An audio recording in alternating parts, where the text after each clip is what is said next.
আসসালামু আলাইকুম বন্ধুরা। আজকে আপনাদের সামনে এমন একটা ভিডিও নিয়ে আইছি, না দেখলে বিশ্বাসই করতে পারবেন না। এই যে দেখতে পাচ্ছেন, একজন মহিলার মাথায় হাত দিয়ে ডলা দিচ্ছে। ওনার শরীরে অনেক বিষ আসাল। হাইরে বিষ আসছিল, অনেক ডাক্তার দেখাচ্ছে কিন্তু বিষ কমাইতে পারে নাই। ওই যে দেখতে পাচ্ছেন, ওটা আম পাতা দিয়া পানি ছিটান দিতেছে আর ঝাড়া দিতেছে।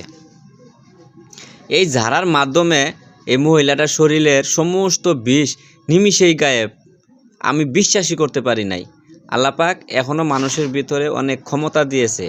যদি কালে আল্লাহ পাক মানুষের ভিতরে যদি ক্ষমতা না দিত, তাহলে বিশ্বাসই করতে পারতাম না যে এই মহিলার শরীরে কিভাবে বিষ নামলো। ওইখানে দুধ, চিনি আরও কি জানি লইয়া আপনি ঝাড়া দিতেছে 3 ঘন্টার ব্যবধানে মাথা থেকে বিষ ঘাড় পর্যন্ত নামে, ঘাড় থেকে আপনার এই মাজা পর্যন্ত নামে, মাজা থেকে হাঁটু পর্যন্ত, তারপরে আপনার বিষ শেষ। এটা কি বিশ্বাস করা যায়?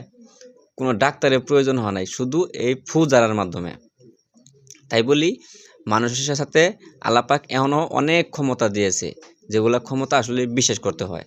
যদি আপনি এ ধরনের কবিরাজদের সাথে যোগাযোগ করতে হয়, তাহলে অবশ্যই আমার এই কমেন্ট বক্সে জানাবেন।